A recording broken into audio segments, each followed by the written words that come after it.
Comme vous le voyez, on vient d'atterrir. Comme vous aussi, j'ai suivi cette conférence ou cette réaction à la presse en présence de l'ambassadeur de Chine. On reviendra un peu plus en détail quand nous collecterons tous les éléments de réponse nécessaires. Mais avant, je pourrais vous dire qu'en suivant cette conférence, nous relevons peut-être une ou deux choses qui peuvent étonner. La première, c'est de dire qu'il y a eu refus de recevoir le ministre béninois en charge des mines qui est arrivé. Il a été bien reçu par son homologue et le chef de l'État que j'ai personnellement eu a donné instruction pour que le ministre de la Santé puisse recevoir le ministre pour qu'il puisse prendre le message. Le ministre de la Santé, c'est un membre du gouvernement. Il est membre du CNSP. Il est colonel-major. Et donc, il est digne de recevoir un message destiné au président. Si le jour-là, le chef de l'État, le général Tchani, n'était pas disponible, c'est parce qu'avec toutes les équipes de sécurité, ils étaient en train d'analyser la situation de l'attaque qu'il y a eu à Boni. Et on sait d'où viennent ceux qui sont venus provoquer le désordre et la désolation.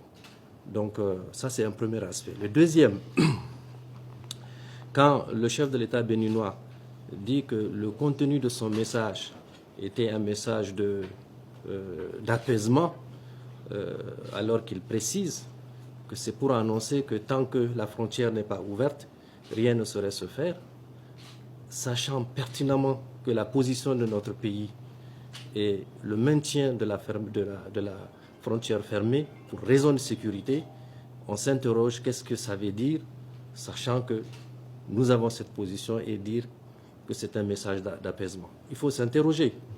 Le troisième et dernier élément, il n'a pas fait cas du renvoi par nos représentants du port. Nous avons des inspecteurs qui y étaient. La police béninoise a été chargée de les chasser. Ça, vous le savez. Est-ce que cela est normal? Dans les accords, à la fois bilatéraux et tripartites, il faut que toutes les parties soient présentes au moment où on doit faire le chargement. Mais si on chasse nos représentants, dites-moi, est-ce qu'il faut charger le brut nigérien à l'absence de nos témoins qui sont nos dignes représentants? Donc on reviendra un peu plus en détail.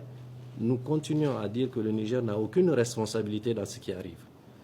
La responsabilité de notre pays, c'est l'observation stricte de tous les accords qui ont été signés, à la fois avec les Chinois, mais également avec le Bénin.